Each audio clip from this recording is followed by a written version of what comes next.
पार्वती जी की नानी जी का नाम क्या था? सुधा। क्या नाम था? जम के बोलो जरा। सुधा। और ये कोई साधारण सी नानी नहीं है पार्वती जी की, और ना ये नाम कोई साधारण सा।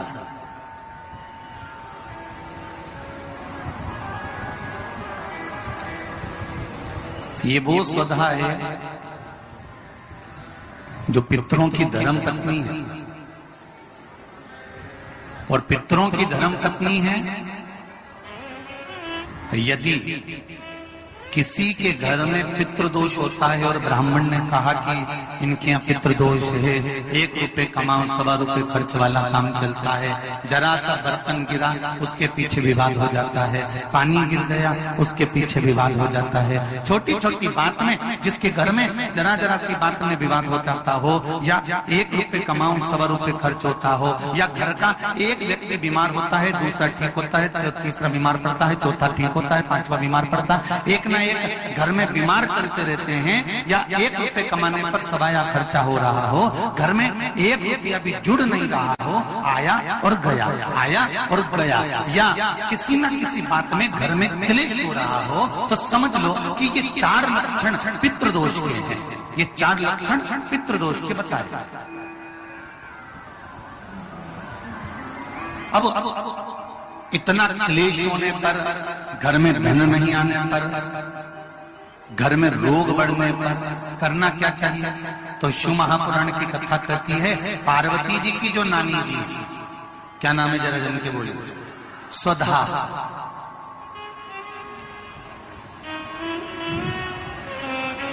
जो पितृलोक में रही और पितरों के साथ में रहने के बाद एक बार इनके मन में यह भाव प्रकट हो गया था कि मैं पितृलोक में तो रह रही हूँ, आपके साथ में रह रही हूँ, पर मेरा मन शंकर भगवान की आराधना में लगा रहता है। तो सुधा भगवान शिव की आराधना करने जब जाती थी तो पितृ उनकी आराधना के लिए संपूर्ण सामग्रियां सिद्ध कर देते थे, और संपूर्ण सामग्रियां सिद्ध कर सुधा को दे देते, और सुधा जाकर पितृलोक से जाकर भगवान शिव की आराधना करते। पहले की अगर आपने कथा सुन रखी होगी टीवी के माध्यम से, आस्था के माध्यम से, या फेसबुक यूट्यूब के माध्यम से, तो आपको कहा था शंकर भगवान को जल चढ़ाने से 3 दोष समाप्त हो जाते हैं। पहला पितृदोष, दूसरा कालसर्प दोष, और तीसरा वास्तु दोष।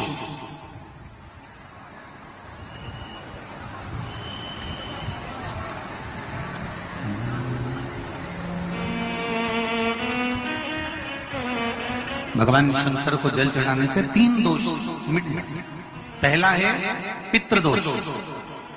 जब हमारे घर के मटके में से, हंडे में से, घर में जो पानी का स्थान होता है वहां से लोटा भरकर पानी भरते हैं, लेकर जाते हैं, तो परिंदा, मटका, हंडा, बाल्टी जिसमें पानी भरा हुआ है रसोई घर में, वो स्थान पितरों का स्थान कहलाता है। उस पितरों के स्थान में से जब पानी भरकर लेकर जाते हैं, तो रसोई घर में से लेकर जब घर में से निकल कर जाते हैं, तो पूरे घर का वास्तु दोष, और उस परिंदे में से, मटके में से पानी भरा तो पितृदोष। और ध्यान देना, इसको ले जाकर जब शंकर भगवान को समर्पित करते हैं, तो पितरों का दोष, वास्तु दोष और काल सर्प दोष, ये तीनों अपने आप समाप्त हो जाते हैं मात्र शंकर पर 1 लोटा जल समर्पित कर देने पर।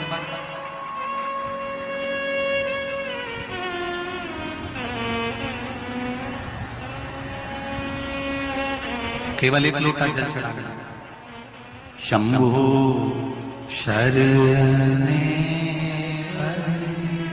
मां घड़ी दुख कारो, दया करी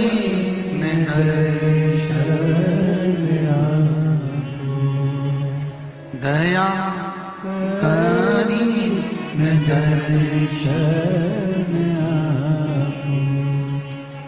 तीन दोष अपने आप समाप्त हो जाते हैं। स्वधा शिव जी की पूजन करते हैं।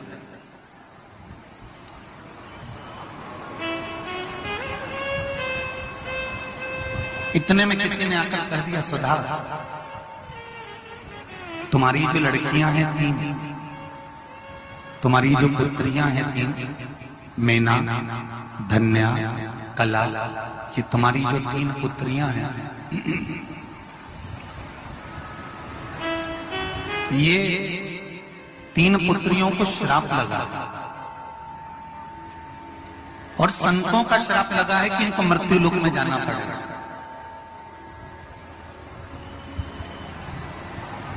सुधा ने कहा, यदि मैंने शिव की आराधना करी है, यदि मैंने शंकर भगवान की आराधना करी है, शिव की अर्चना करी है, शिव की पूजन करी है, शिव की आराधना करी है, तो मैं ये विश्वास रखकर कह देते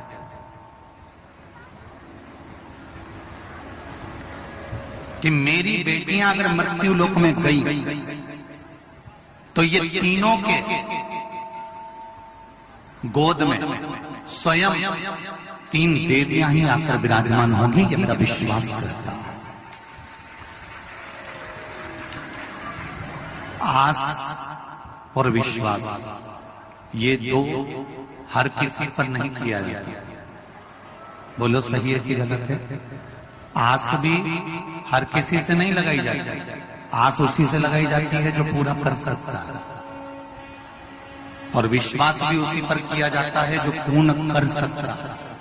इसीलिए आप लोगों से सर्वत्र निवेदन है, दुनिया के लोगों से आस मत लगाकर बैठना कि हमारा लड़का बड़ा होगा, उसकी जब शादी करेंगे तो वहां से कन्यादान में 1 लाख रुपए मिल जाएगा, वहां से 2 लाख रुपए मिल जाएगा, वहां से टीवी मिल जाएगी, वहां से फ्रिज मिल जाएगा, वहां से ये सामान मिल जाएगा। बेटे की शादी करने पर बेटे के लिए ये विचार कर मत बैठना कि वहां से कुछ मिलेगा, बल्कि ये विचार कर रखना कि हे भोलेनाथ, मेरे लड़के की जब मैं शादी करूं तो मुझे इतना देना कि लड़की वालों का ठन्नी खर्च नहीं होने को पूरा मैं खर्च कर, इतना मुझे देना।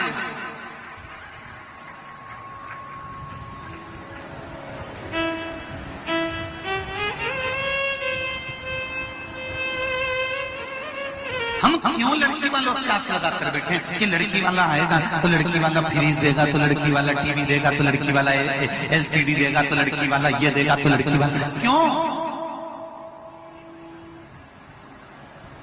और दुख यही चालू होता। इतनी आस लगाकर बैठी थी और लड़की वालों ने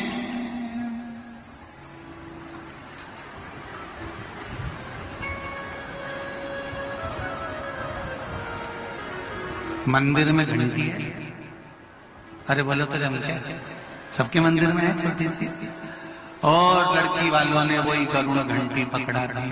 तो विचार करिए, फिर जब आस टूटती है ना तो घर में क्लेश होता है। आज जब टूटी ना, हम तुम आ गए थे, बताओ, हम इतनी सास पिटारी आई, सास की अटैची आई, उसमें 2 साड़ी अच्छी रख देना थी, ऐसी बेकार साड़ी आस लगा के बैठी थी ना, टूट गई। पर हर पल, हर घड़ी, हर क्षण उसको 1 लोटा जल समर्पित करना मत भूलना, 1 लोटे जल की परिभाषा को जानना। और वो जाना, सुधा ने तुरंत कह दिया, मेरी बेटियां अगर कुछ प्राप्त करेंगी तो शिव तत्व से प्राप्त करेंगी। मैंने अगर शंकर भगवान को 1 लोटा जल चढ़ाया है तो मेरी बेटियों को दुख नहीं झेलना पड़ेगा, ये मेरा विश्वास करता है। और वही हुआ। सुधा की 3 बेटियां थी, मेना, धन्या और कला। मेना की गोद में पार्वती, धन्या की गोद में माता जानकी, और कला बनी कीर्ति, जिसकी गोद में राधा जी खेली हैं। ये कोई साधारण सी स्त्री?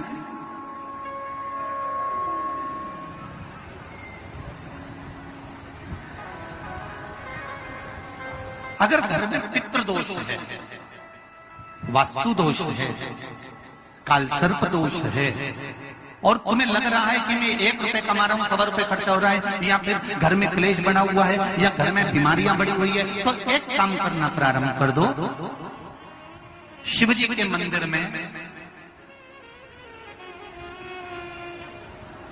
एकादशी के दिन जब आप जल शंकर को चढ़ाने तो रोज ही जाते, जब एकादशी का दिन रहे और शंकर जी के मंदिर में आप जल समर्पित करें तो 3 बार मुख से स्वधा स्वधा स्वधा या स्वधा स्तोत्र का पाठ, जिसमें 12 श्लोक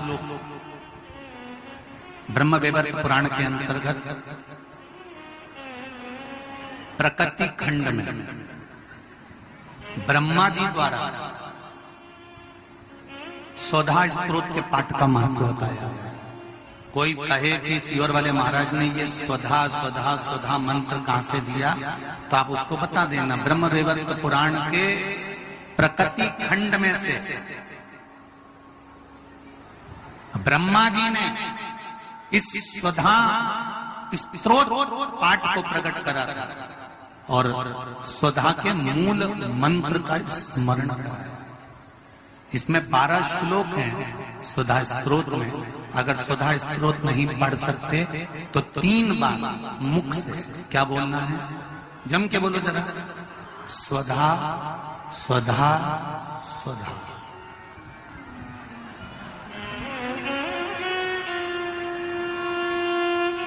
पीछे धा है, हा नहीं तो तुम स्वाहा स्वाहा स्वाहा था। पीछे क्या है, धा, धनुष वाला। फिर से एक बार बोलिए 3 बार, स्वधा स्वधा स्वधा। और एक बात और ध्यान दीजिएगा,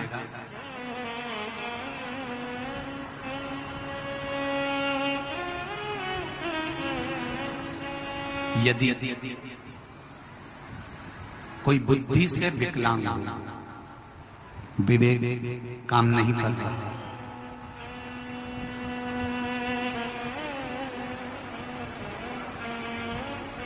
अगर विवेक काम नहीं कर रहा हो,